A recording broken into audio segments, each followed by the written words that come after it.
Hello, welcome to my channel calculus with Randhir. आज हम देखने वाले lecture number 4 of mechanical properties of fluids, Maharashtra board 12th। आज का जो पहला टॉपिक होगा वो है liquid drop on a plane solid surface. एक प्लेन सॉलिड सरफेस पे लिक्विड ड्रॉप अगर है तो हम उसके बारे में क्या क्या चीजें निकाल सकते हैं। ठीक है।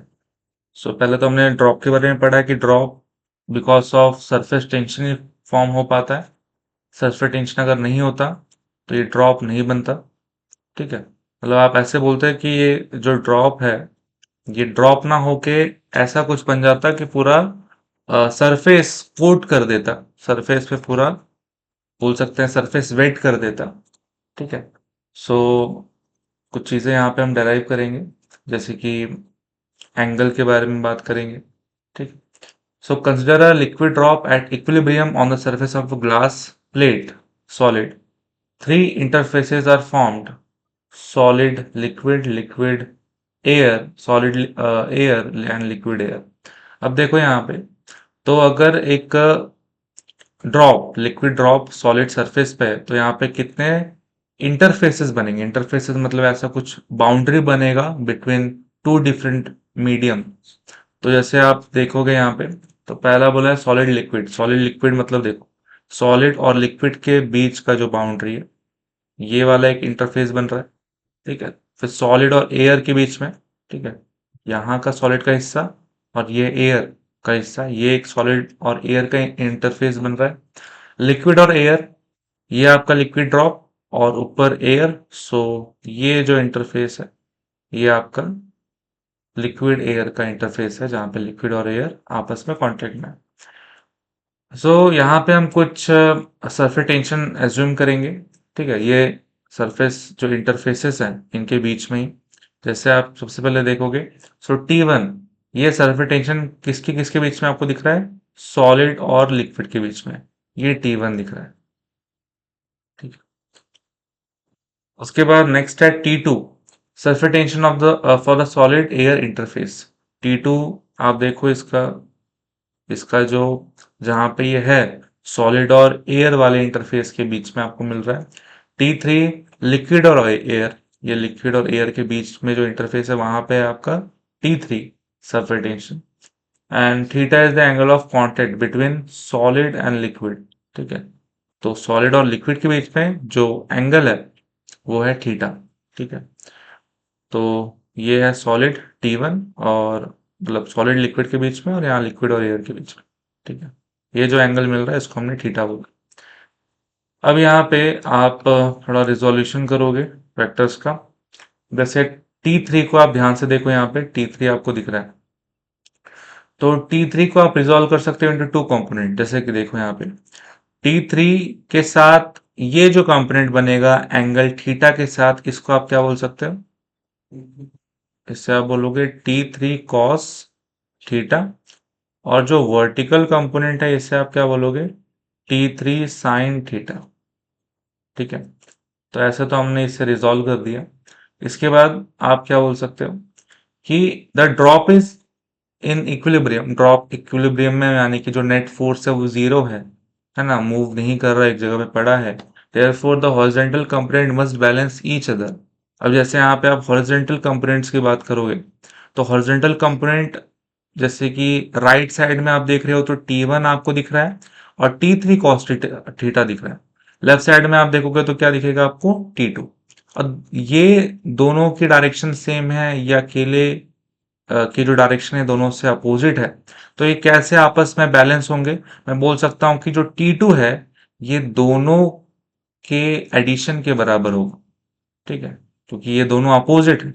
तो अगर मैं T1 और T3 cos थीटा को अगर ऐड करूं तो ये किसके बराबर हो जाएगा, T2 के बराबर हो जाएगा। तभी ये दोनों और इसके साथ बैलेंस करके आपको इक्वेशन देंगे। ठीक है, सो हमने यहाँ पे वही लिख दिया, T1 plus T3 cos theta equal to T2। हमने हॉरिजॉन्टली क्यों लिया, बिकॉज हॉरिजॉन्टली हमने जब इसको रिजॉल्व किया तो हमें यहाँ पे हर कुछ मिल रहा है। T1 भी दिख रहा है आपको, T2 भी दिख रहा है आपको, T3 भी दिख रहा है आपको। वर्टिकली आप जाते हैं तो वर्टिकली बस आपको ऊपर T3 साइन थीटा दिख रहा है, नीचे कुछ नहीं। इसलिए हमने बस हॉरिजॉन्टल कंपोनेंट्स की बात की, उन्हें हमने जो है बैलेंस करके ये बताया। ठीक है।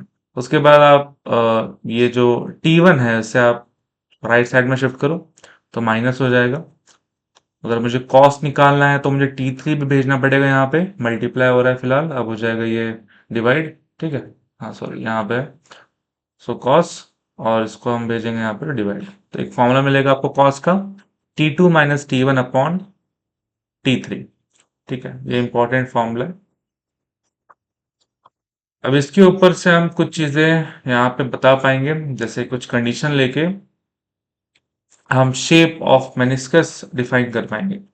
जैसे अगर T2 T1 से बड़ा है, T2 अगर T1 से बड़ा है, तो हम क्या बोल पाएंगे, T2 माइनस T1 क्या आएगा, पॉजिटिव आएगा निगेटिव आएगा, पॉजिटिव आ जाएगा। ठीक है, अगर T2 बड़ा है T1 से, तो ये जो डिफरेंस है बड़े में से छोटा निकालेंगे तो हमेशा वैल्यू क्या मिलेगी, पॉजिटिव मिलेगी। ठीक है। और T2 माइनस T1 में क्यों ले रहा हूँ, बिकॉज जो अपना फॉर्मूला है थीटा का क्या है, T2 minus T1 upon T3। सो उसको देखते हैं। So cos theta is equal to T2 minus T1 upon T3। तो T2 माइनस T1 पॉजिटिव। ठीक है। उसके बाद T2 माइनस T1 से भी T3 बड़ा है। ठीक है। अगर T2 माइनस T1 पॉजिटिव है और T3 खुद क्या बोला जा रहा है, T2 माइनस T1 से बड़ा है, यानी कि इस न्यूमरेटर से बड़ा है, मतलब ये भी क्या हो जाएगा, पॉजिटिव हो जाएगा। ये चीज समझ में आया, अगर ये चीज पॉजिटिव है, T3 T2 माइनस T1 से बड़ी है, तो ये भी क्या हो जाएगी, ऑटोमेटिकली पॉजिटिव हो जाएगी। अब ये भी पॉजिटिव, ये भी पॉजिटिव, तो जिनका जो रेशियो है ये भी क्या आ जाएगा, पॉजिटिव। ठीक है। ये रेशियो पॉजिटिव मतलब कॉस की वैल्यू क्या होगी, पॉजिटिव, तो हम यहाँ पे बोल रहे हैं कॉस रहेगा पॉजिटिव। अच्छा, कॉस कभी भी अगर पॉजिटिव होता है तो एंगल क्या एक्यूट होता है, ये चीज कभी ऑब्जर्व की है आप लोगों ने। देखो, हमें क्या पता है, हम क्या लिखते ही हैं कि भाई कॉस कहाँ कहाँ पॉजिटिव होता है, ये बताओ। फर्स्ट में पॉजिटिव होता है और फोर्थ में पॉजिटिव होता है। ठीक है। तो अगर कॉस फर्स्ट में पॉजिटिव है, तो यहाँ पे जो एंगल रहेगा वो क्या रहेगा, एक्यूट दिख रहा है, क्योंकि 90 के लिए उसको यहाँ होना पड़ता है, और इससे ज्यादा होगा तो ऑब्ट्यूस होगा। बट फिलहाल हम इतने की बात कर रहे हैं कि अगर फर्स्ट में है तब तो सामने दिख रहा है आपको ये 90 से कम है, तो एंगल विल बी एक्यूट। अगर फोर्थ में रहेगा तब भी तो एंगल एक्यूट ही है ना, तब भी एंगल एक्यूट है, बस डायरेक्शन अलग है, बाकी एंगल आपको एक्यूट ही मिल रहा है। तो दोनों ही सिनेरियो में अगर कॉस पॉजिटिव है, तो आपने ये देखा कि अच्छा फर्स्ट में होगा या फोर्थ में होगा आपका एंगल, और इसलिए वो एक्यूट होगा। ठीक है। और एंगल एक्यूट होगा तो यहां से शेप ऑफ मेनिस्कस आ जाएगा कनकेव। जैसे आप यहां पे देखो, ये वाली जो इमेज है इसमें आपको एंगल क्या मिल रहा है, लेस देन 90, एक्यूट। और यहां पे जो शेप ऑफ मेनिस्कस है, ठीक है, इसको हम बोल रहे हैं कनकेव। ठीक है। ये चीज याद रखो, ऐसे हमने ये सब डिस्कस किया हुआ है, शेप ऑफ मेनिस्कस कनकेव हो कन्वेक्स हो, वो डिटेल में हमने देखा हुआ है, कब होता है ये कंडीशन भी हमने देखी है। कुछ एडिशनल कंडीशन यहाँ पे आपको एंगल के टर्म्स में मिल रही है, थोड़ा वो याद रखना पड़ेगा आपको। ठीक है। जैसे मैंने पहला कंडीशन लिया कि ये चीज T2 T1 से बड़ी है, T2 माइनस T1 छोटी है T3 से, तब हमने देखा कि भाई कॉस पॉजिटिव होगा, एंगल एक्यूट होगा, और तब आपका, और ये चीज हमने, ये भी हमने देखा था जब हमने बोला था कि एंगल लेस देन 90 है, एक्यूट है, तब आपका कनकेव मेनिस्कस ही बनता था। तो इसमें मैं ज्यादा दिमाग नहीं लगा रहा हूँ, बिकॉज ये चीज हमने ऑलरेडी कवर किया। उसके बाद नेक्स्ट कंडीशन ये है कि अगर T2 छोटा है T1 से, ठीक है, T2 छोटा है T1 से, जैसे कि देखो अगर T2 छोटा है T1 से मतलब T2 माइनस T1 क्या हो जाएगा फिर, ये वैल्यू फिर क्या मिलेगी आपको, लेस देन जीरो, यानी कि निगेटिव, बिकॉज ये चीज छोटी है और T1 बड़ी है, छोटी में से बड़ा निकालोगे तो हमेशा वैल्यू क्या मिलेगी, नेगेटिव मिलेगी। ठीक है। फिर इसके बाद अगर मैं बात करूं, ये बात बोली है T1 minus T2 is less then T3। ठीक है, इस सब चीजों को सम अप करते हैं। कॉस का आपका फॉर्मूला क्या था? कॉस का formula T2 - T1 upon T3। ठीक है, मतलब ये चीज आपको दिख रहा है कि निगेटिव है, न्यूमरेटर इज नेगेटिव। फिर डिनोमिनेटर की बात करें, ये T3 जो है वो T1 - T2 से छोटा है। थोड़ा सा और बेटर वे इसको थोड़ा देखो आप, अगर मैं इसको पूरा निगेटिव से मल्टीप्लाई कर दूं, निगेटिव से, तो ये T2 जो निगेटिव है क्या हो जाएगा? पॉजिटिव। T1 जो पॉजिटिव है क्या हो जाएगा? निगेटिव। निगेटिव से मल्टीप्लाई करें, इनइक्वालिटी चेंज हो जाती है, तो जो ये लेस देन है क्या हो जाएगा? Greater than T3। ठीक है। अच्छा, वैसे यहाँ पे वैसे नेगेटिव आ जाएगा। हम्म। हम्म। ठीक है। सो T2 - T3 इज नेगेटिव, और T2 - T1 इज नेगेटिव, और T2 - T1 is greater then minus of T3। ठीक है। अब इसमें आपको क्या समझ में आएगा? अगर ये T2 - T1 नेगेटिव है और T2 - T1 negative of some number, negative एक नंबर के नेगेटिव से बड़ा है, तब T3 के बारे में क्या बोल पाओगे आप?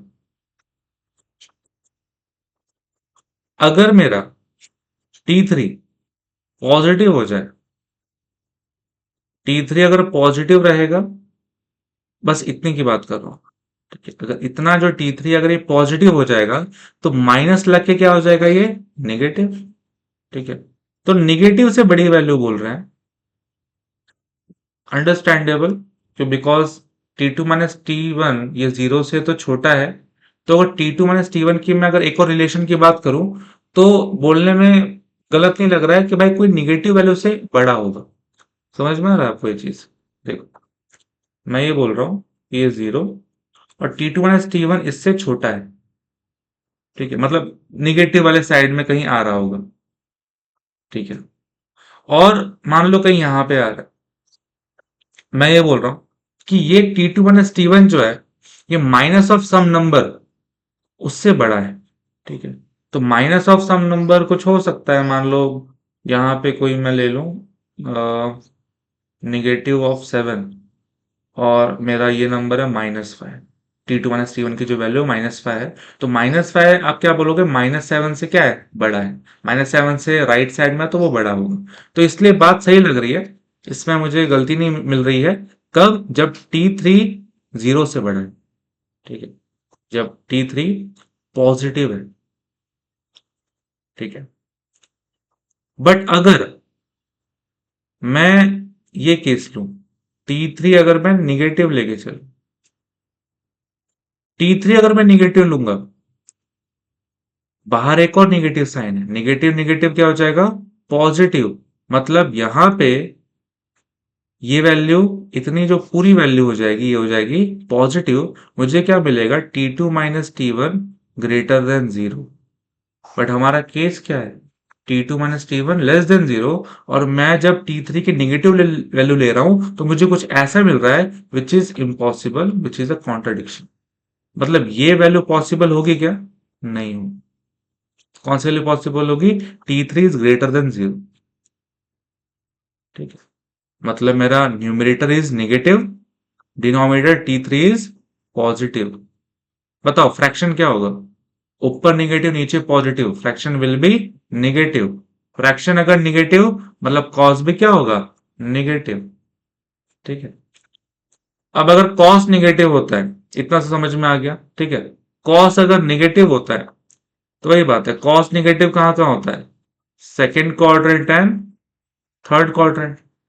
मतलब अगर एंगल यहां पे है या यहां पे है, तो आपको ये ऑप्टिक्स मिलेगा। यहां पे है, तो देखो reference with this positive x side, angle तो अपने आप क्या बन गया? ऑप्टिक्स बन गया। और अगर यहाँ पे रह जाए, फिर भी आप नीचे से डायरेक्शन में देखोगे, तो एंगल क्या मिलेगा? ऑप्टिक्स ही मिलेगा। बात तो सही है कि अगर निगेटिव कॉस है, कॉस अगर निगेटिव, एंगल निगेटिव की बात नहीं कर रहा हूं मैं, कॉस की वैल्यू निगेटिव सेकंड थर्ड में होती है, तो आप सेकंड और थर्ड में अगर आप आर्म लेके जाओ और एंगल बनाओ, you will get optics angle. ठीक है। और हमने ये चीज पढ़ी है कि अगर 90 से बड़ा एंगल है, ऑप्टिक्स एंगल है, तो कौन सा मेनिस्कस बनता है? कन्वेक्स। ठीक है। उसके बाद नेक्स्ट है, अगर T2 माइनस T1 T3 के बराबर हो जाए, ठीक है, मतलब ये जो फॉर्मूला है आपका कॉस का, जिसमें आता है T2 माइनस T1 और नीचे रहता है T3, तो अगर T2 माइनस T1 T3 के बराबर, यानी कि जो आपका न्यूमरेटर है वो डिनोमिनेटर के अगर बराबर हो जाए, सेम सेम होगा, तो यहाँ पे वैल्यू क्या मिलेगी आपको? 1। कॉस की वैल्यू 1 कब मिलती है? एंगल क्या होता है? कॉस अगर 1 है तो एंगल क्या होगा? 0 होगा। तो एंगल आपका थीटा हो जाएगा 0। और जीरो एंगल में भी हमने पढ़ा है, जीरो एंगल में होता क्या है? Liquid completely wet solid surface. Liquid जो है वो ड्रॉप नहीं बनाएगी, वो नॉर्मली पूरा वेट कर देगी, सरफेस कोट कर देगी, ये चीज। ठीक है। और लास्ट केस है, लास्ट कंडीशन है कि अगर T2 माइनस T1 T3 से बड़ा है, ठीक है, या आप ऐसा भी बोल सकते हो कि अगर मैं -1 को वहां माइनस माइनस T1 को अगर मैं राइट साइड में भेजूंगा, तो आपको यही तो बन जाएगा कि भाई T2 बड़ा है T3 और T1 के एडिशन से, यानी कि T1 प्लस T3। तो ये सेम ही बात लिखिए, ठीक है। तो अगर इसका मतलब ये है कि भाई आपका जो न्यूमरेटर है T2 माइनस T1, ये बड़ा है T3 से। अगर न्यूमरेटर डिनोमिनेटर से बड़ा हो जाएगा, मुझे बताओ, न्यूमरेटर अगर बड़ा हो जाएगा डिनोमिनेटर से, तो क्या फ्रैक्शन की वैल्यू भी 1 से बड़ी हो जाएगी?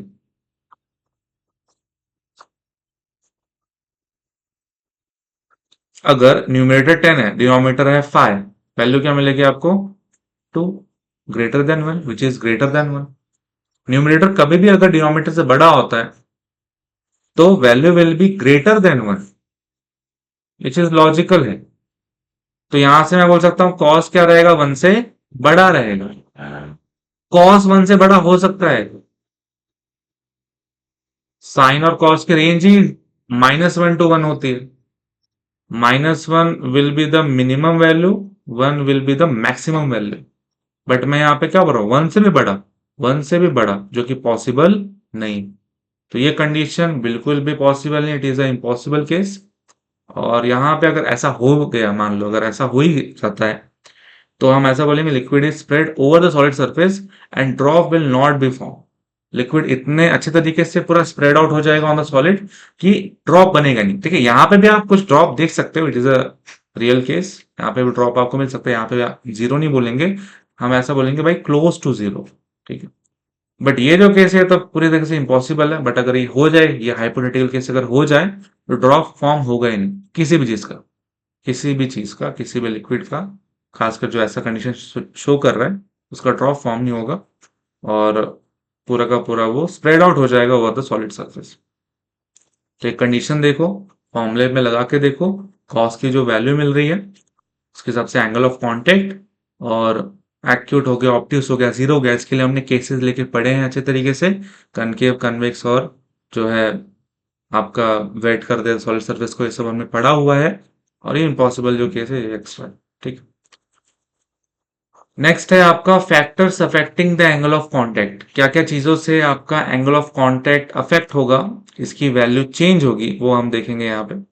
सो सबसे पहला nature of the liquid and the solid in contact. जो नेचर है लिक्विड का, सॉलिड का, जो आपस में कांटेक्ट में है, उनके नेचर के ऊपर भी ये चीज पूरी तरीके से टिकी हुई है कि एंगल ऑफ कांटेक्ट क्या होगा। ठीक है। हमने वो चीज भी पढ़ी थी, अधेसिव, कोहेसिव, क्या क्या फोर्स थे, है ना। अगर सॉलिड की तरफ से ज्यादा अट्रैक्शन हो रहा है तो कैसे ड्रॉप्स बनेंगे, लिक्विड की तरफ से ज्यादा अट्रैक्शन है तब क्या होगा। तो ये चीज हमने तब भी देखी थी।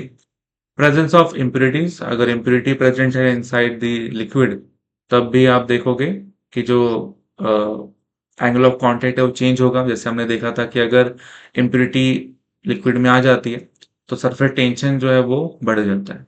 सरफेस टेंशन अगर बढ़ जाएगा तो angle will change. Temperature, temperature अगर मैं बढ़ाता हूँ तो नॉर्मली ये देखा जाता है कि टेम्परेचर बढ़ाने से जो सरफेस टेंशन है वो कम होता है, और फिर एंगल पे भी वो चीज इफेक्ट डालेगी।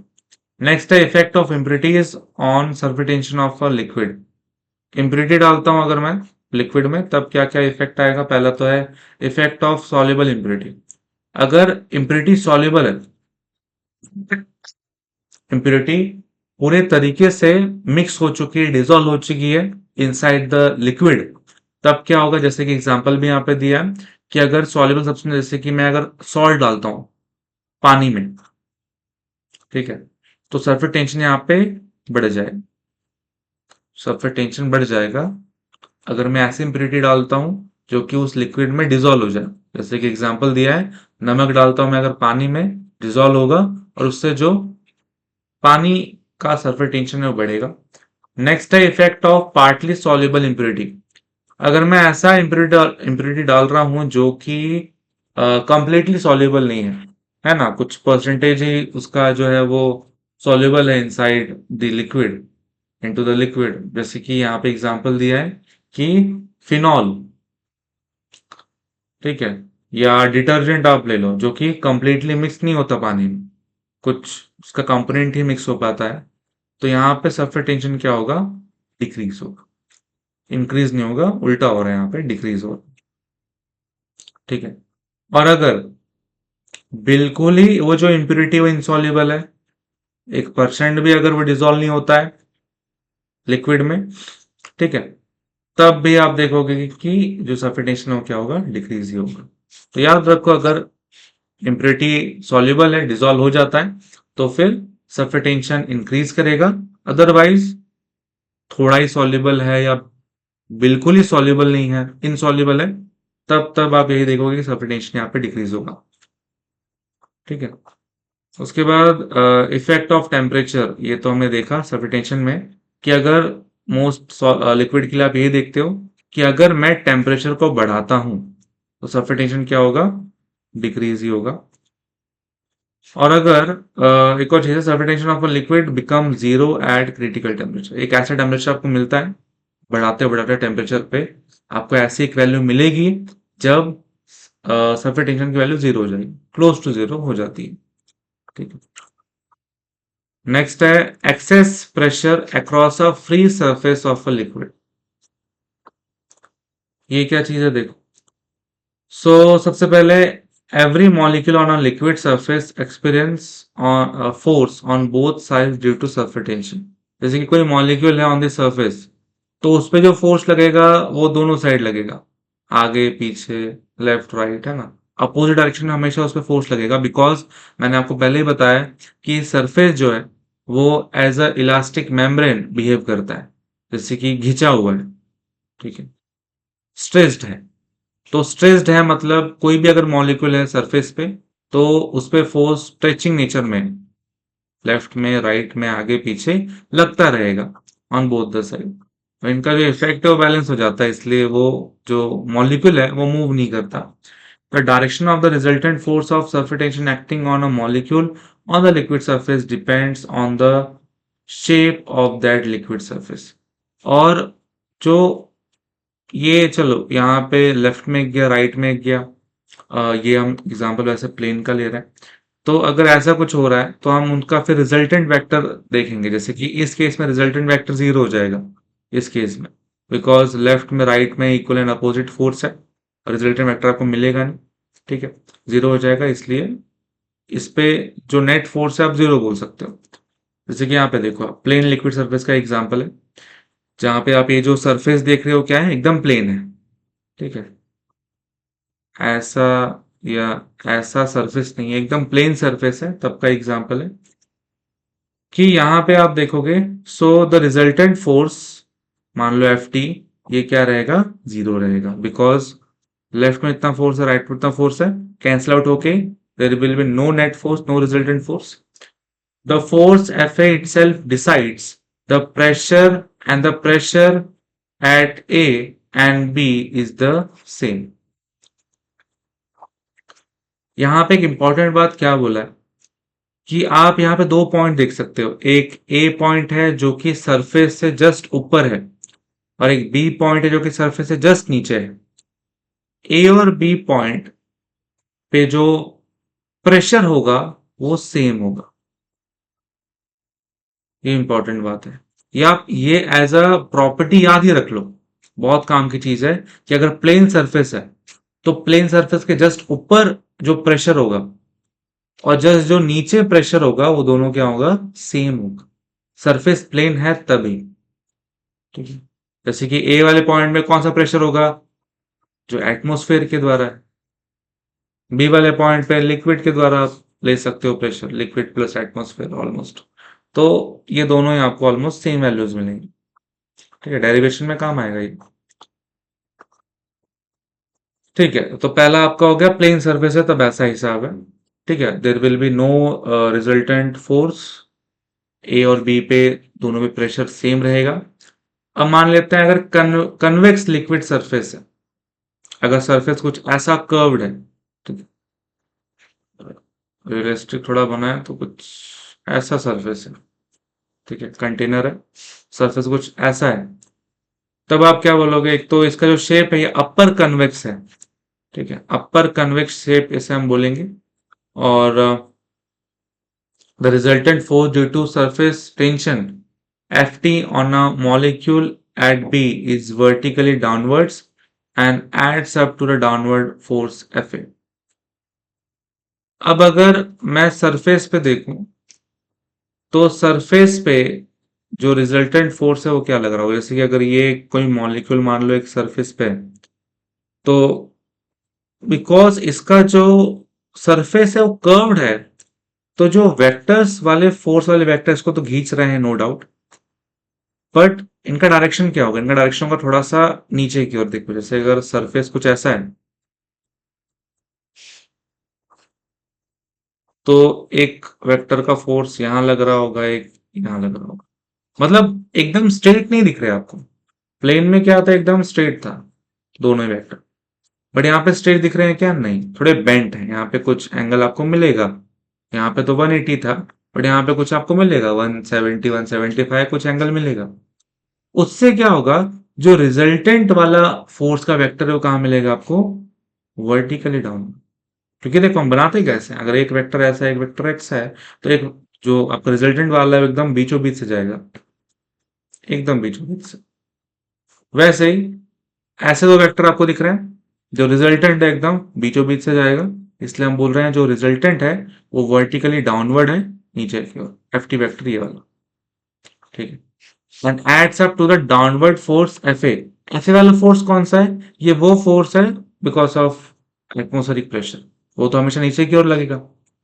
वही फोर्स में ये जो फोर्स है रिजल्टेंट वाला force because of surface tension, ये भी एड अप हो जा रहा है, जुड़ जा रहा है। तो एक नेट फोर्स लग रहा है, भारी भरकम फोर्स लग रहा है नीचे की ओर। Thus, the pressure on the concave side, that is inside the liquid, is greater than that on the convex side. अगर आप अंदर, मतलब एक ये चीज आप देख लो कि क्योंकि फोर्स काफी ज्यादा लग रहा है, नेट वर्टिकली डाउनवर्ड फोर्स ज्यादा है, क्योंकि देखो ये फोर्स भी नीचे की ओर है, एफ टी वाला फोर्स भी नीचे की ओर, यानी कि जो नीचे अगर कोई पॉइंट है मान लो बी, इस पे फोर्स ज्यादा होगा। किससे ज्यादा होगा, मान लो एक पॉइंट ऊपर है ए, तो ए वाले पॉइंट से बी वाले पॉइंट फोर्स ज्यादा मिलेगा आपको। पहले क्या था प्लेन सरफेस पे, एक ऊपर का पॉइंट एक नीचे का पॉइंट, दोनों पे प्रेशर बराबर था। अब अगर प्रेशर की बात करें तो बी वाले पॉइंट पे ज्यादा है, बिकॉज यहाँ पे फोर्स टोटल ज्यादा है। ठीक है, इसको यहाँ पे अच्छे तरीके से लिखा है कि अगर आप देखो, मैं यहाँ पे कनकेव साइड बोल सकता हूँ, मान लो अगर मैं अंदर से देखूं, अंदर से मैं देखूंगा तो एक सरफेस मुझे क्या मिलेगा, एक कनकेव सरफेस। तो हमने इसलिए बोला है the pressure on the concave side, मतलब कि इनसाइड द लिक्विड, लिक्विड के अंदर से जो कनकेव साइड में आप कोई पॉइंट ले लो, कहीं भी ले लो, यहाँ आपको आपको जो प्रेशर क्या मिलेगा, ज्यादा मिलेगा as compare to the convex side. Convex side मतलब क्या, अगर मैं ऊपर से देखूं इसे तो मुझे ये सरफेस मिल रहा है, जैसे कि कन्वेक्स मिरर होता है ऐसा कुछ। तो कन्वेक्स साइड यानी कि आउटसाइड द लिक्विड, बाहर से अगर हम देखें तो यहां पे अगर कोई भी पॉइंट लें तो उसके कंपैरिजन में अंदर वाले पॉइंट पे प्रेशर क्या मिलेगा, ज्यादा मिलेगा। मतलब कुछ ऐसा बोल रहे हैं कि PB is greater than PA, B point जो अंदर है उसमें प्रेशर ज्यादा है as compare to A point जो कि बाहर, आउटसाइड द लिक्विड। मुझे समझ में आ रही है क्या कि क्यों ऐसा हो रहा है, क्योंकि बी वाले पॉइंट में टोटल फोर्स ज्यादा है, क्योंकि दोनों ही फोर्स, एक तो एटमॉस्फेरिक प्रेशर भी अंदर लग रहा है, और जो वर्टिकल जो भी सरफेटेशन का जो फोर्स है वो भी क्या लग रहा है, नीचे की ओर ही लग रहा है। तो जो नेट फोर्स है बी पे ज्यादा है एज कंपेयर टू ए। देखो ए वाले पे तो बस एफ ए लग रहा है, बट बी वाले पे दोनों लग रहा है, एफ ए भी और एफ टी भी। इसलिए बी वाले पे टोटल फोर्स ज्यादा हो गया।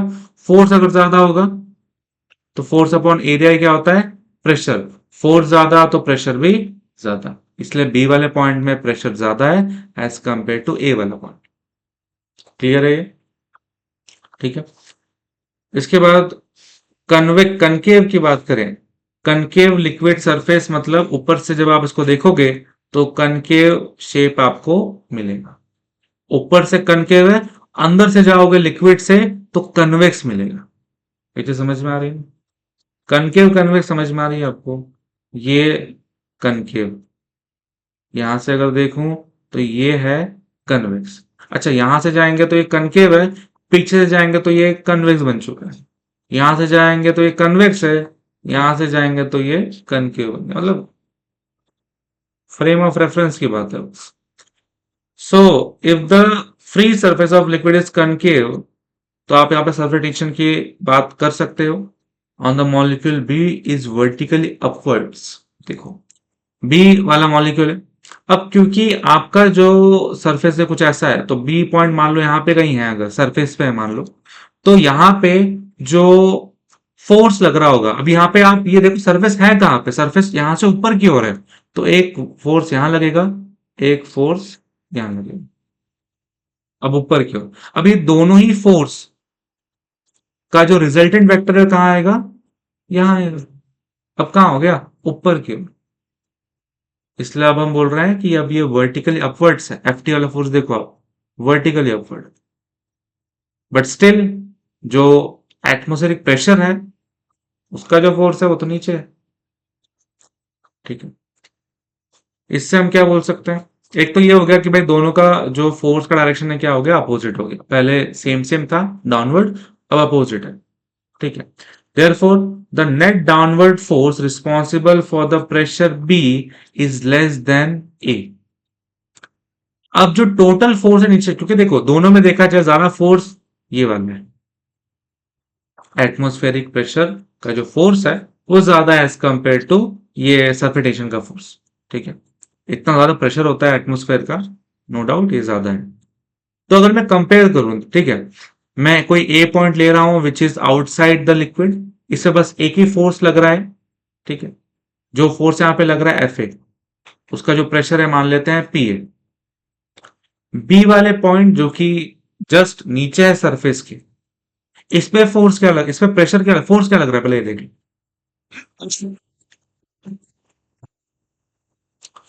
क्या लग रहा है इस पे, बी वाले पॉइंट पे? एक तो क्या है कि चलो एफ वाला फोर्स तो लग रहा था नीचे, ठीक है, बट इसका खुद का जो सरफेस टेंशन का जो फोर्स है कि ऊपर की ओर लग रहा है। मतलब ये जो वैल्यू है इसमें कुछ वैल्यू माइनस हो जाएगी। ए वाले पॉइंट है बस एफ ए वाला फोर्स लग रहा था, बट बी वाले पॉइंट पे ये फोर्स लग रहा है। क्या आपको दिख रहा है कि बी वाले पॉइंट में कम फोर्स लग रहा है?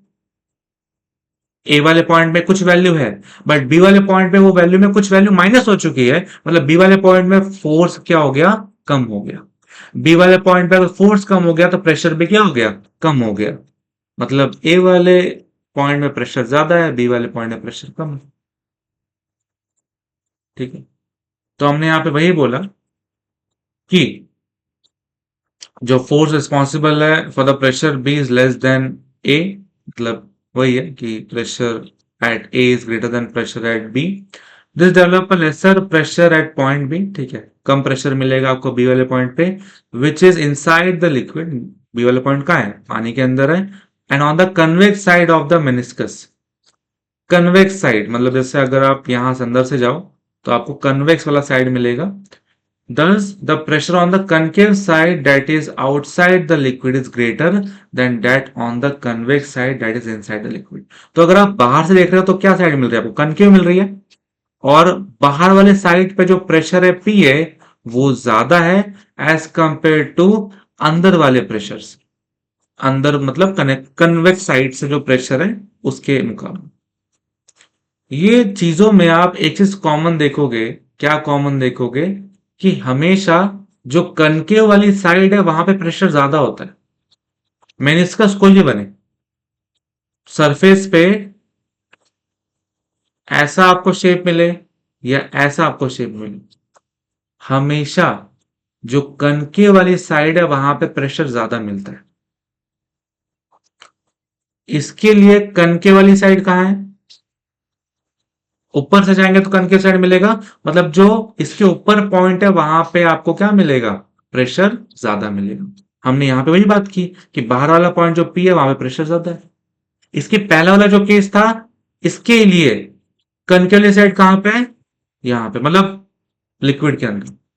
और इसके पहले बात ही हमने ये की थी कि इनसाइड द लिक्विड जो पॉइंट है कोई भी आप लेके चलो वहां पे प्रेशर ज्यादा मिलेगा।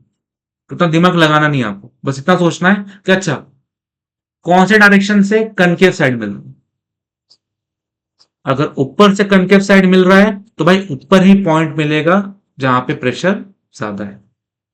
अगर नीचे से कनकेव साइड मिल रहा है तो नीचे प्रेशर ज्यादा है। ठीक है, ये इंपॉर्टेंट चीज कंसेप्चुअली ये है, बट याद रखने के लिए ये चीज ट्रिक है ये एक हिसाब से कि जहां पे कनकेव साइड होगी वहां पे प्रेशर ज्यादा होगा। वहां पे आप पॉइंट ले लो कोई भी, प्रेशर ज्यादा ही मिलेगा। ठीक है, अब हम ये एक्सेस प्रेशर, जो एक्स्ट्रा प्रेशर की अभी हमने बात की है ना, हमने देखा कि भाई कनकेव साइड में प्रेशर ज्यादा है, कन्वेक्स साइड में प्रेशर कम है। So there is excess pressure, कुछ वहां पे प्रेशर है जो एक्स्ट्रा है। ठीक है, एक्स्ट्रा प्रेशर के कारण ही यहाँ पे ऐसा कुछ शेप बन पा रहा है, कन्वेक्स मेनिस्कस बन पा रहा है, कनकेव मेनिस्कस बन पा रहा है। तो ये जो एक्सेस ऑफ प्रेशर है इसका आप एक्सप्रेशन अभी डेराइव करोगे। ठीक है, सो देखो, सबसे पहले एक तो ये जो एक्सप्रेशन होगा इसको हम लैपलेस लॉ भी बोलते हैं। ठीक है, लैपलेस लॉ। सो मान लो P I is the pressure inside the drop या एयर बबल। कोई एक चीज आप ले लो, चाहे आप एक ड्रॉप ले लो, ड्रॉप या एयर बबल, थोड़ा डिफरेंट चीज हो गई है। ड्रॉप के अंदर भी पूरा पानी होता है, बबल के अंदर हवा होती है। ठीक है, सो आप कोई भी एक केस ले लो। ठीक है, मान लो पानी ले लेते हैं, ड्रॉप ले लेते हैं। अब ये पानी का जो ड्रॉप है, मान लो ये है पानी का ड्रॉप, इसके अंदर जो प्रेशर है, इसके अंदर जो पॉइंट होगा इसको हम बोल लेते हैं पी आई। ठीक है, और पी नॉट हम मान लेते हैं आउटसाइड प्रेशर, मतलब बबल के बाहर या ड्रॉप के बाहर कोई प्रेशर है पी नॉट। ठीक है, और एक और चीज पी नॉट इसलिए बोला बिकॉज ये पॉइंट बाहर है, एटमोस्फेयर में है, so there will be atmospheric pressure, तो पी नॉट। आर है रेडियस ऑफ ड्रॉप और बबल, तो ये देखो आप अभी इतना ही बबल मान के चलो, कल को बढ़ेगा शेप वो अलग बात है। इतना ही बबल मान के चलते हैं और इतने बबल का जो रेडियस है उसको हम आर मान लेते हैं। यहां पे आगे हमने क्या लिखा है कि P I is greater than P not. P I P not से बड़ा है, मतलब जो अंदर का प्रेशर है बाहर के प्रेशर से ज्यादा है। ये चीज दिख पा रही है क्या आप लोग? कैसे प्रूव करोगे? क्योंकि अगर मैं अंदर से सरफेस की तरफ जाऊं तो I will get the concave surface. बस इतना बोल दिया, मतलब यहां अंदर कोई भी मैं पॉइंट लेता हूं तो फोर्स ज्यादा, प्रेशर ज्यादा, इसलिए पी आई ज्यादा मिलेगा आपको पी नॉट से। लिख दिया। अगर पी आई बड़ा है पी नॉट से तो मैं P I minus P not करूं तो जो एक्स्ट्रा प्रेशर है वही तो होता है आपका excess pressure. Let the radius of drop increases from R to R plus delta R, मतलब मान लो पहले रेडियस आर था, अब थोड़ा सा जो रेडियस है वो बढ़ गया, यहां तक थी बाउंड्री, अब बाउंड्री यहां तक आ गई, तो there is an increase in radius. पहले आर था अब डेल्टा आर है, अब न्यू जो रेडियस है वो क्या हो जाएगा? R plus delta R. पहले आर था रेडियस, अब डेल्टा आर का इंक्रीमेंट हुआ तो न्यू रेडियस क्या बन गया? R plus delta R. अब इनिशियल एरिया, अभी जैसे पहले तो रेडियस आर ही था, और एक ये एक स्पेरिकल सरफेस है, कुछ भी हो, ड्रॉप हो, बबल हो, एक स्पेरिकल सरफेस है। तो स्पीयर का एरिया क्या होता है? 4 पाई r स्क्वायर। तो वही हमने यहाँ पे लिखा with radius R, initial radius R, 4 pi r square, ये आपका इनिशियल एरिया हो गया। फाइनल सरफेस एरिया क्या होगा, इसको A2 मान लेते हैं। फाइनल सरफेस एरिया में क्या चेंज हुआ, आपका रेडियस चेंज हुआ। अब आप रेडियस ही लेके चलोगे, आर प्लस डेल्टा। तो देखो 4 पाई एज इट इज, जहां आर का स्क्वायर था वहां पे क्या आ गया, आर प्लस डेल्टा आर का स्क्वायर हो। ठीक है। अब यहां पे हम क्या करेंगे, इंक्रीज इन सरफेस एरिया आप निकालोगे कि भाई जब रेडियस बढ़ा तो वहां पे सरफेस एरिया पे क्या हुआ, बढ़ा। सरफेस एरिया कितना बड़ा वो निकालेंगे, उसके लिए हमें क्या करना पड़ेगा, बड़े एरिया में से छोटा एरिया माइनस करना पड़ेगा। यानी कि A2 में से A1 हम माइनस करेंगे। सो A2 माइनस A1 हमने यहाँ पे किया, इसको हम ये बोल लेते हैं which is increase in surface area. A2 की वैल्यू क्या है, 4 pi r plus delta are का स्क्वायर, और A1 की वैल्यू है 4 पाई r। तो इसमें से माइनस करेंगे, माइनस करोगे तो आप देख सकते हैं इनमें कुछ कॉमन निकल सकता है। क्या कॉमन निकल सकता है, 4 पाई। तो 4 पाई हम निकाल सकते हैं बाहर। अंदर क्या बचेगा, यहाँ पे 4 पाई निकालेंगे तो बचेगा आर प्लस डेल्टा आर का स्क्वायर, माइनस यहां से 4 पाई निकालो तो क्या बचेगा, आर स्क्वायर। अब यहाँ पे डायरेक्टली कुछ कैंसिल मत कर देना, यहाँ पे आप ध्यान से देखो तो ब्रैकेट बन रहा है A plus B the whole square. Expand करेंगे, सो ये है आपका r square, 2 into r delta r यहाँ पे, और डेल्टा आर का स्क्वायर यहाँ पे, ए प्लस बी का होल स्क्वायर लगाए सिंपली। राइट, सबसे राइट वाला जो टर्म है minus r square as it is. ठीक। अब आप देखोगे तो आर स्क्वायर और माइनस आर स्क्वायर क्या होगा, कैंसिल। क्या क्या बचा है यहाँ पे, 2 r delta R plus delta R square. अच्छा, बाहर जो है 4 पाई मल्टीप्लाई कर लो। सो 4 इंटू 2 क्या हो जाएगा, 8 pi as it is, r delta r भी रहेगा। नेक्स्ट हम के साथ मल्टीप्लाई करेंगे 4 पाई के साथ डेल्टा आर स्क्वायर, तो 4 पाई डेल्टा आर स्क्वायर। ये आ गया आपका इंक्रीज इन सरफेस एरिया। कितना क्लियर है, इंक्रीज इन सरफेस एरिया। अब इसमें आप बोलो कि भाई डेल्टा आर तो बहुत छोटा इंक्रीमेंट था ना, डेल्टा आर काफी छोटी वैल्यू थी, इट इज बिटवीन 0 to 1, काफी छोटा इंक्रीमेंट होगा, मान लो 0.02 का इंक्रीमेंट है। ठीक है, ऊपर ऊपर से इतना समझ के चलो, 0 से 1 के बीच में वैल्यू होगी, काफी छोटी वैल्यू होगी। किसकी वैल्यू होगी, डेल्टा आर, ये जो इंक्रीमेंट है रेडियस में, काफी छोटी इंक्रीमेंट है। अगर ये वैल्यू 0 से 1 के बीच में, काफी छोटी वैल्यू 0 से 1 के बीच में होनी चाहिए, तो इसका अगर मैं स्क्वायर करूंगा तो वैल्यू और छोटी नहीं हो जाएगी। मैंने आपको पहले ही बताया कि अगर 0 से 1 के बीच में कोई वैल्यू है, तो अगर उसके पावर बढ़ाते हो तो वैल्यू और कम होती जाएगी। जो आप नॉर्मल नेचर देखते हो ना कि स्क्वायर क्यूब करने से वैल्यू बढ़ती है, वो 1 से आगे की बात है। 1 से आगे आप करोगे, 2 का स्क्वायर 4 बड़ा मिला, 2 का क्यूब 8 और बड़ा मिला। बट आप 0 से 1 के बीच में अगर कोई नंबर लेते हो, इतना पावर बढ़ाओगे उतनी वैल्यू क्या होगी, छोटी होगी। तो जो इसकी वैल्यू होगी क्या मिलेगी आपको, 0.0, एक और जीरो,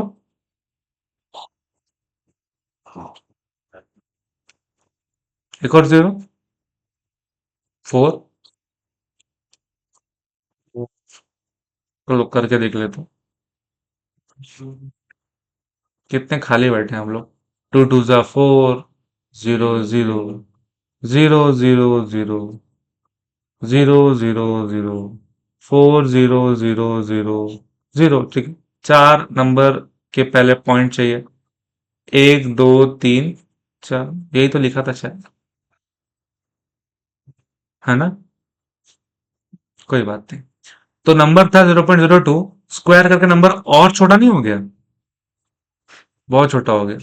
तो मैं वही बोल रहा हूं कि डेल्टा आर, चलो ठीक है, हमने तो एक्सप्रेशन में डेल्टा आर ले लिया, इसको तो नहीं हटा सकते।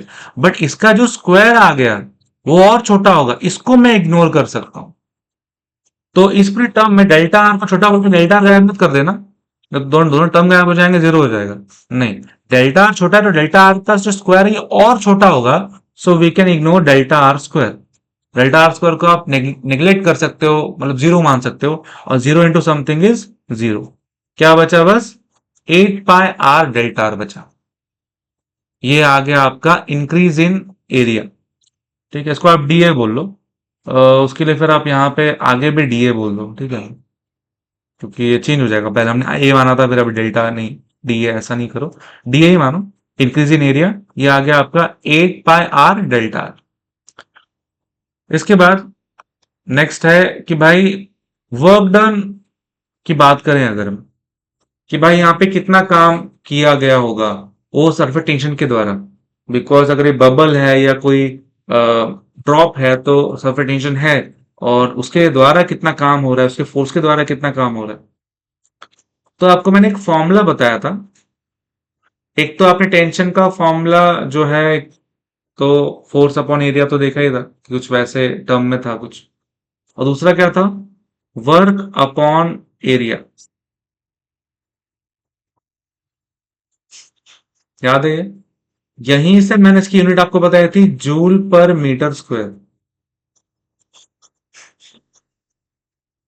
सरफेस टेंशन के लिए न्यूटन पर मीटर स्क्वायर एक जो है कि, सरफेस टेंशन के लिए वो नहीं होगा, क्या होगा सरफेस टेंशन के लिए यूनिट, क्या पढ़ी थी हम, याद है आप लोगों को? एक तो आपने ये पढ़ी थी जूल पर मीटर स्क्वायर के लिए, मैंने यही रीजन दिया था आपको, बिकॉज टेंशन का जो फॉर्मूला है वर्क अपॉन एरिया भी होता है। बताओ मुझे क्या था फॉर्मूला टेंशन का? क्या? F upon L, force upon unit length.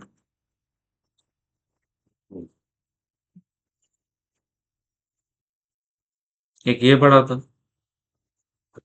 और अब मतलब ये दोनों साथ में मैंने बताया था आपको उस लेक्चर में। तो ये जो सेकंड वाला फॉर्मूला ये हम यूज करेंगे, ठीक है। So T equal to W upon A. अगर एरिया काफी कम इंक्रीज हो रही है, सो सरफेस टेंशन, या उससे ऐसे करते हैं बिकॉज आमने सामने हो जाएगा, इसको हम वहां पे वाले शिफ्ट कर लेते हैं, ए को वहां करो। तो A T equal to W, work done की बात कर रहे हैं और एरिया में इंक्रीमेंट की बात कर रहे हैं, तो इंक्रीमेंट काफी छोटा है तो वर्क डन भी काफी छोटा होगा। So d W equal to d A T, या टी डी ए, जैसा बोला। अब इसके बाद T as it is, d A हमने निकाला हुआ है कितना, 8 पाई आर डेल्टा आर, ठीक है, 8 पाई आर डेल्टा आर। इसके बाद हमें एक और फॉर्मूला पता है वर्क डन का, फोर्स इंटू डिस्प्लेसमेंट, है ना, या आप आर ले लो। इस केस में डिस्प्लेसमेंट वो रेडियस, इंक्रीज इन रेडियस के बराबर, डेल्टा आर ले लो। आर क्यों ले रहे हो, डेल्टा आर लो, ठीक है। उसके लिए आपको जो भी है चेंज, या चेंज इन वर्क, या जो भी वर्क डन मिल जाएगा आपको। सो ये डी डब्ल्यू हो गया आपका। यहाँ पे पिछला डी डब्ल्यू हमने क्या निकाला, ये तो ये निकाला, इसके पहले का क्या निकाला था हमने, 8 pi R delta R T,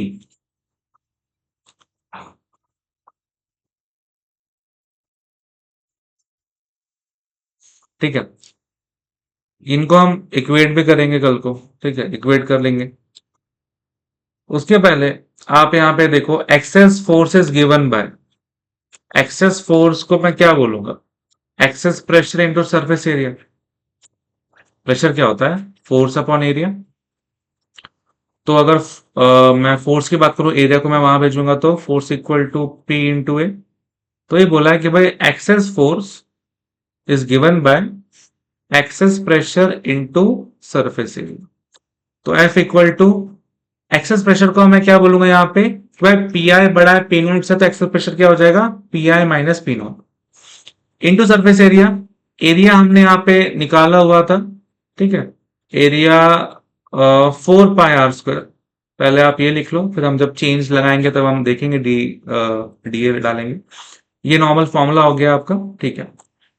अब इसके बाद अगर मैं चेंज इन फोर्स की बात करूं, so P I minus P naught, यहाँ पे मान लो आप ए ही है, ठीक है। उसके बाद अगर मैं यहाँ पे डी डब्ल्यू वाले फॉर्मूले से कुछ निकालना चाहूँ, तो भाई डी डब्ल्यू होता है एफ इंटू डेल्टा आर, ठीक है। D W is equal to F into delta R. तो यहां पे हम क्या करेंगे, इस फॉर्मूले में आप ध्यान दो, तो जो एफ है यहाँ पे आप ये वैल्यू पुट कर लो। कौन सी वैल्यू, ठीक है, थोड़ा सा यहाँ पे एरर, यहाँ पे डी नहीं होना चाहिए क्योंकि यहाँ पे ए तो नॉर्मल वाला यूज किया। ठीक है, एफ की वैल्यू क्या है, P minus P naught into A, वो हमने पुट कर दिया। डेल्टा आर यहाँ पे एज इट इज। ठीक है, तो डी डब्ल्यू का जो फॉर्मूला हमने यूज किया ये वाला, इसमें हमने एफ की वैल्यू जो हमने निकाली वो पुट की, और delta R as it is. अब हम क्या करेंगे, हमें यहां पे डी डब्ल्यू की जो मॉडिफाइड वैल्यू मिली है, इसको अब जाके आप पहली जो वैल्यू थी डी डब्ल्यू की उससे इक्वेट करो। क्या थी, 8 पाया डेल्टा टी। तो इस वैल्यू को मैं इक्वेट करूंगा मेरे पिछले वैल्यू से डी डब्ल्यू के। अब मैं निकालूंगा एक्सेस प्रेशर, बिकॉज डेरिवेशन उसी चीज का है, एक्सेस प्रेशर का डेरिवेशन है। सो ये चीज को यहां रहने देता हूं, बाकी सबको मैं राइट साइड में शिफ्ट करूंगा। तो क्या हो जाएगा, डिवाइड में हो जाएगा, तो P I minus P naught is equal to, यहां पे ऑलरेडी क्या है, 8 pi R delta R T, और नीचे क्या आ जाएगा यहाँ पे, ए डेल्टा आर। ठीक है, ए डेल्टा आर। अच्छा, मुझे ए तो पता है ना, ए क्या था, 4 पाई आर स्क्वायर। ठीक है, ये आपका इनिशियल जो एरिया है वो है। सो एक जगह पे 4 पाई आर स्क्वायर आप पुट कर दो, ऐसा कुछ मिलेगा साथ में डेल्टा आर। फिर आप यहाँ पे पाई कैंसिल करो, ठीक है, आप यहाँ पे आर स्क्वायर कैंसिल करो, डेल्टा आर कैंसिल करो, 4 1 जा 4 2 जा, साथ में बस यहाँ पे आपको टी मिलेगा एक तो, और नीचे एक आर मिल जाएगा। ठीक है, मतलब 2 × टी, 2 टी, और नीचे रहेगा आर। तो ये आ गया आपका एक्सेस प्रेशर का एक्सप्रेशन। इसको ही हम लैपलेस लॉ भी बोलते हैं, लैपलेस लॉ। क्लियर है, इजी चीज थी, ज्यादा कुछ यहाँ पे हमने किया नहीं। उसके बाद इसमें एक स्पेशल केस ये है कि अगर ये हमने जैसे कि एक ड्रॉप की बात की, अगर मैं एक बबल लूं, सोप बबल, तो सोप बबल में क्या होता है कि बाहर हवा है, अंदर भी हवा है। तो यहां पे जो सरफेस एरिया है, जो सरफेस एरिया है एयर के साथ कांटेक्ट में, जो सरफेस एरिया है, दो है। एक तो ऊपर वाली सरफेस और एक अंदर वाली सरफेस। सेम लिक्विड बबल के दो सरफेस हो गए, एक आउटसाइड वाले एयर के साथ कांटेक्ट में जो है, और जो अंदर के एयर के साथ जो कांटेक्ट में है। तो यहाँ पे जब हम सरफेस टेंशन की बात करेंगे, या मैं बात करूं एरिया की बात करें, तो एरिया यहाँ पे क्या हो जाएगा, डबल हो जाएगा। हम बस बाहर की एरिया की बात कर रहे थे, बट अभी हमें अंदर की बात करनी पड़ेगी, और ऑलमोस्ट दोनों इक्वली होंगी। सो आप यहाँ पे जो एक तो आप जो एरिया लोगे, ठीक है, हमने पहले क्या लिया था, 8 पाया डेल्टा लिया था, इसमें आप 2 मल्टीप्लाई करो, ये आपकी न्यू एरिया हो जाएगी। अब ये पूरे एक्सप्रेशन में क्या होगा, वही 8 2 जा 16 पाया डेल्टा यहाँ पे आप पुट करोगे, और सेम डेरिवेशन में क्या हो जाएगा, जो 2t/r थे क्या हो जाएगा, 4t/r हो जाएगा। सॉल्व करके देख लेना, 4t/r मिल जाएगा। आप इसको शिफ्ट करोगे, हाँ, 4 1 जा 4 2 जा 8 हो रहा था, यहाँ पे 4 1 जा 4 16, 4 4 जा 16 हो जाएगा, और ये चीज आपको मिलेगी। तो ये स्पेशल केस केस है फॉर सोप बबल। ठीक है, सोप बबल के लिए चीज है, वरना ड्रॉप के लिए आपने पढ़ लिया। नेक्स्ट है कैपिलरी एक्शन और कैपिलैरिटी। ठीक है, ध्यान दो यहाँ पे, फटाफट से कंप्लीट कर लेते हैं इसे। सो कैपिलरी एक्शन आपको पता ही है कि फेनोमेना ऑफ राइज और फॉल ऑफ लिक्विड लेवल। अगर कोई लिक्विड लेवल बढ़ रहा है ऊपर की ओर या नीचे की ओर गिर रहा है, जैसे कि देखो यहाँ पे, चाहे वो ऊपर की ओर बढ़े या नीचे की तरफ गिरे, when it is dipped in the liquid is called capillary action और कैपिलैरिटी। जब मैं उसको लिक्विड में डिप कर रहा हूं तब की बात है। जैसे कि एक मैंने कैपिलरी ट्यूब लिया, ये दोनों साइड ही ओपन रहता है, तो अगर मैं जैसे H2O में डालू ना इसे, तो अंदर इसके अंदर नो डाउट H2O भरेगा, बट जो H2O का लेवल होगा ये नॉर्मल लेवल से थोड़ा सा ऊपर आ जाएगा। और अगर मैं एक हैवी लिक्विड में डालूं इसे, जैसे कि मर्क्यूरी, तो ये थोड़ा सा गिर जाएगा लेवल, सरफेस लेवल से ये लेवल गिर जाएगा। तो ये जो ऊपर और नीचे हो रहा है ये ही है कैपिलरी एक्शन या कैपिलरिटी।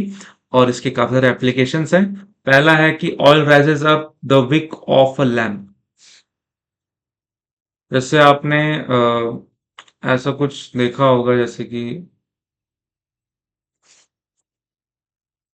पहले तो ऐसा बहुत करते थे, जब लाइट जाती थी तो एक बॉटल, उसमें कुछ केरोसिन डाला, कुछ डाला, ठीक है, या मान लो तेल ही डाल दिया, ठीक है।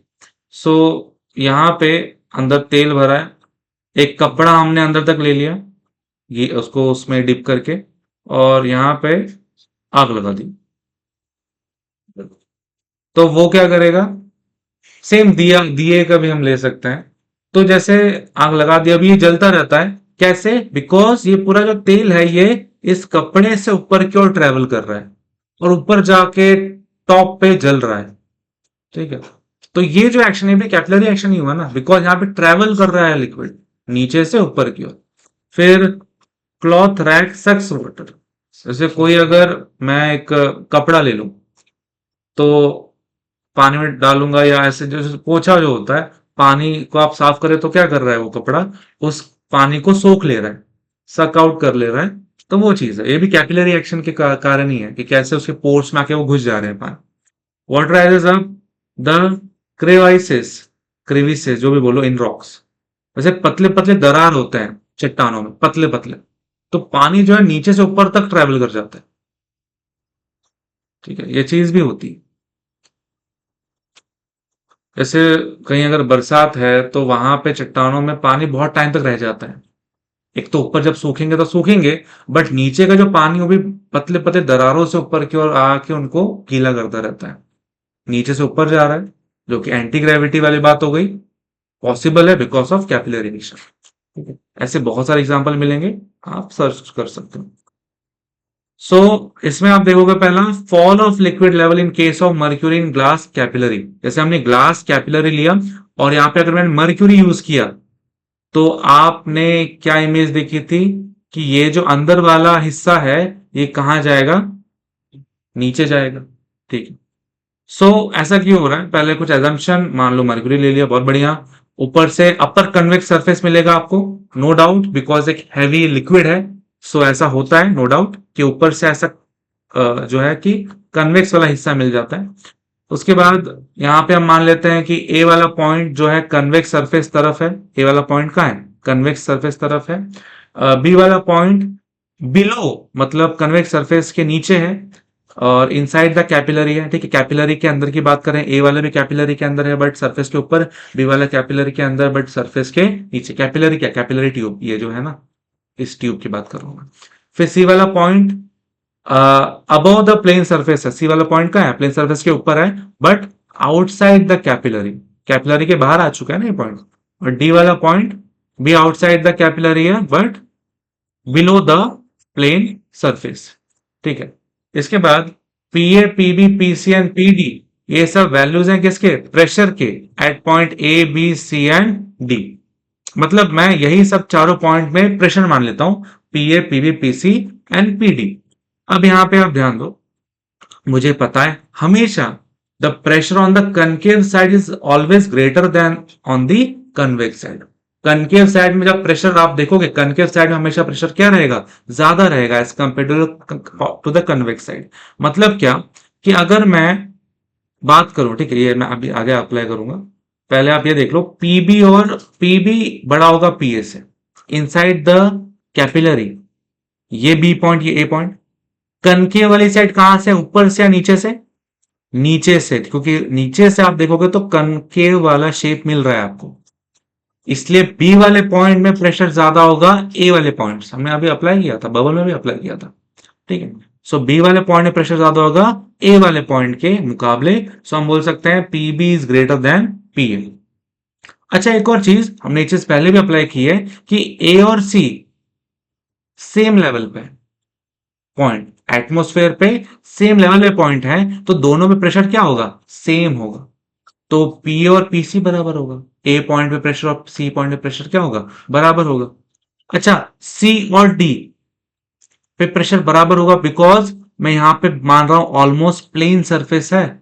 हमने पहला केस पढ़ा था प्लेन सरफेस के ऊपर पॉइंट और प्लेन सरफेस के नीचे पॉइंट, हमेशा दोनों में प्रेशर क्या रहता है, सेम रहता है। तो पीसी और पीडी बराबर है, पीसी और पीए बराबर है। मतलब देखो, ये इसके बराबर है, ये इसके बराबर, और पीबी जो है वो बड़ा है पीए से। देखो, पीबी पीए से बड़ा है, पीए पीसी से बड़ा है, मतलब पीबी पीसी से बड़ा हो जाएगा। पीसी इक्वल है पीडी से, मतलब पीबी पीडी से ही बड़ा हो जाएगा। तो मैं बोल सकता हूं पीबी बड़ा हो गया पीडी से। चीजें समझ में आ रही है? ये तीनों भाई भाई तीनों इक्वल है। पीबी अगर पीए से बड़ा हो गया तो पीबी पीसी से बड़ा हो गया, पीबी पीडी से बड़ा हो गया। मुझे ये वाला केस चाहिए भाई, पीबी पीडी से बड़ा हो गया। अब इससे मैं प्रूफ कर सकता हूं कि भाई ये क्यों नीचे गया। अब देख, पीबी अगर बड़ा हो गया पीडी से, मतलब इस पे जो प्रेशर है वो ज्यादा है इसके मुकाबले। अब आप क्या देखोगे, but the points B and D are at the same horizontal level. बी और डी आप देखो सेम लेवल पे नहीं दिख रहे आपको, हॉरिजेंटली ये दोनों सेम लेवल पे है। ओके, तो मुझे ये पता है कि हॉरिजेंटली सेम लेवल पे और सेम मीडियम में अगर कोई पॉइंट है ना तो प्रेशर क्या रहता है, इक्वल रहता है। जैसे आपने ऊपर ए और सी वाले पॉइंट पे देखा, प्रेशर क्या था, इक्वल था बिकॉज एटमोस्फेयर वाला मीडियम था। बी और डी भले ही ये नीचे है, लिक्विड है, बट दोनों ही सेम मीडियम में है ना। बी वाला भी लिक्विड में मर्क्यूरी में, डी वाला भी मर्क्यूरी में। तो इनमें भी सेम क्या होगा, प्रेशर होना चाहिए, बट हो क्या रहा है, ऐसा हो नहीं रहा। बी पे प्रेशर ज्यादा है डी के मुकाबले, ठीक है, बी पे प्रेशर ज्यादा है डी के मुकाबले। ये सिनेरियो में देखो, बी पे प्रेशर ज्यादा है डी के मुकाबले, मतलब अगर ये चीज हो रही है PB is greater than PD, ये चीज हो रही है, पीडी छोटा पड़ रहा है, पीडी को मुझे और पावर देना है मानो, ठीक है, मतलब प्रेशर और बढ़ना चाहिए डी पे, कि डी पे अगर प्रेशर बढ़ जाएगा, ये जो छोटा सा प्रेशर डी पे है ये बढ़ के पीबी के इक्वल आ जाएगा। मुझे क्या करना है, मुझे इसका प्रेशर बढ़ाना है। मैं नहीं बढ़ाऊंगा, नेचर बढ़ाएगा। अब डी पे प्रेशर बढ़ाने के लिए देखो, डी के पास बहुत है तो भाई एटमोसफेयर का प्रेशर मिल रहा है। मुझे अगर यहाँ पे और प्रेशर डी पे बढ़ाना है तो मुझे क्या करना पड़ेगा, एटमोसफेयर से तो कुछ मेरा नाता नहीं है, मैं देवता थोड़ी हूं। मैं यहां पे क्या देखूंगा कि ये जो लिक्विड कॉलम इसके ऊपर आप देख रहे हो ना, ये ऊपर की ओर आ जाएगा। वो कैसे आएगा वो आप देखो, कैपिलरी से पानी यहां गया, कैपिलरी से पानी यहां गया, लेवल ऊपर आ गई। अगर लेवल ऊपर आएगा तो आपको पता है कि यहाँ पे फिर pressure by the liquid column में लगने लगेगा। इसके ऊपर जो पानी का हिस्सा है वो भी इसे प्रेशर लगाएगा। तो प्रेशर एक तो एटमॉस्फेयर का प्रेशर, एक तो पीए, मतलब पीए तो अब अलग हो गया, पी नॉट ले लो।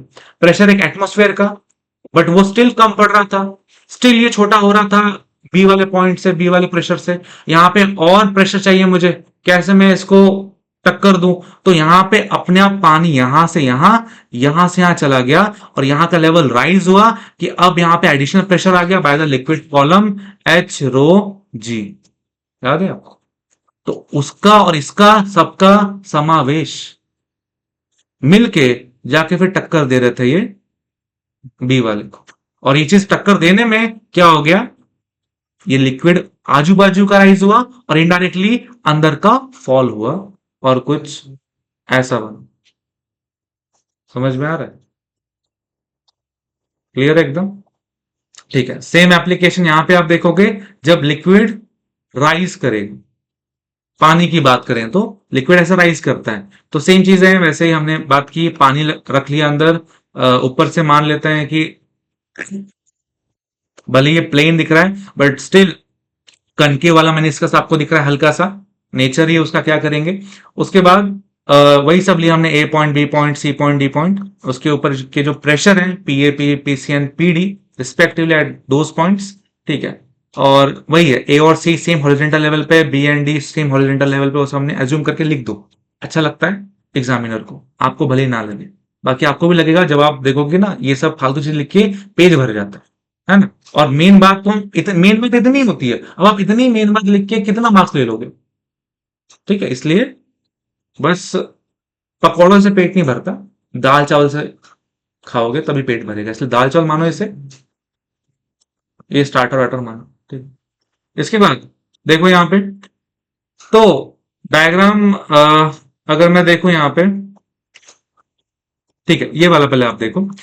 इनिशियल केस है ये, मतलब डालने, मैंने अगर ये कैपिलरी ट्यूब जस्ट डिप किया तो स्टार्टिंग में कुछ नहीं होगा, धीरे धीरे वो राइज करेगा, तो स्टार्टिंग में तो यही वाला हिसाब रहने वाला है। अब आप देखो कनके वाली साइड कहां पे आपको दिख रही है, ऊपर से, ये कनकेव दिख रहा है ना आपको, मतलब ऊपर प्रेशर ज्यादा होगा, मतलब ए वाले पॉइंट में प्रेशर ज्यादा होगा एज कंपेयर टू बी वाला पॉइंट, तो मैं बोल सकता हूं P A is greater than P B.